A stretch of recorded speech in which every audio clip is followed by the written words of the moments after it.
What is a dummymander? Simply put, it's when a gerrymander goes terribly, terribly wrong.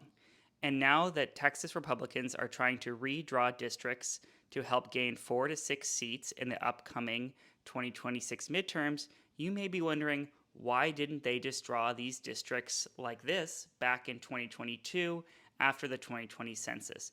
And the answer is they did not want to draw a potential dummymander. And this goes back to what happened in 2018 in Texas, where a gerrymandered map almost caused 10 to 12 House Republicans to lose their seats.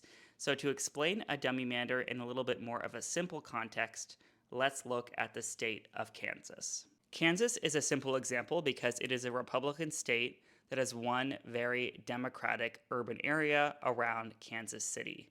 When Republicans are drawing maps in Kansas, they have two options.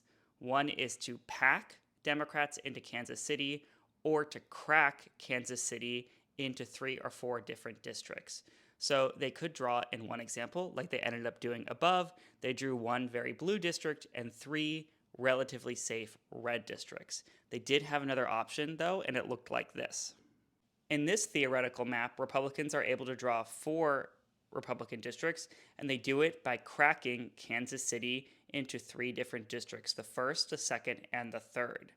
Where this gerrymander could turn into a dummymander, however, is if in a midterm election, let's say, Kansas shift maybe 8 to 12 points towards the Democrats.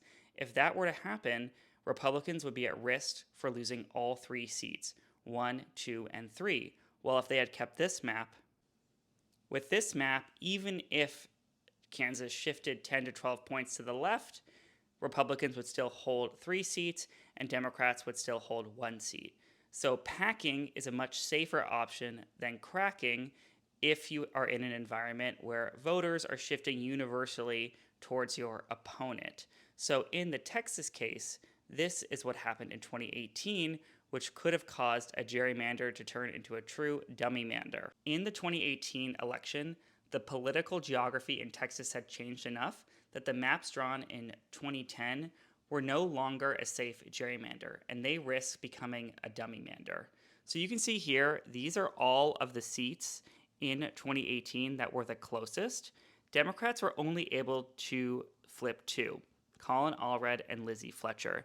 But you can see here, there were 6 Republicans who had a margin of less than 2 or 3 points and were very close to losing. And then there were some more Republicans with a margin of just 3 or 4.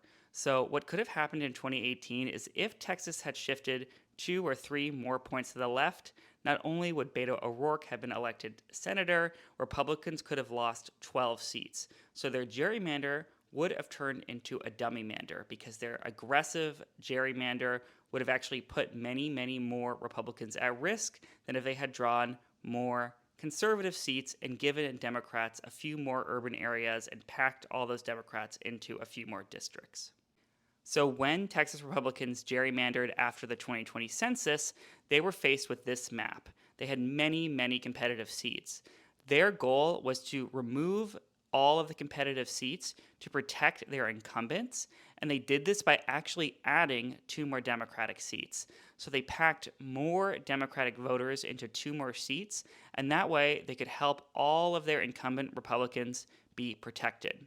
This is why you have heard some congressional Republicans be a little bit worried about this more aggressive gerrymander, because it will be taking Republican voters out of their seats and giving them to other seats to make them competitive so Republicans can take them, and therefore it may put them at risk. So there is a possibility that if Republicans are too aggressive in this gerrymander, and then voters in Texas shift universally to the left by a considerable amount, Republicans could end up losing many, many more seats than if they had done a more conservative gerrymander, which is what they ended up doing in 2022. And this was that 2022 map that again was used in 2024, and it has been very stable because they drew these very safe Republican districts by giving Democrats 2 more. So as they move to take these away, they may face a situation where a lot of their incumbents are put at risk.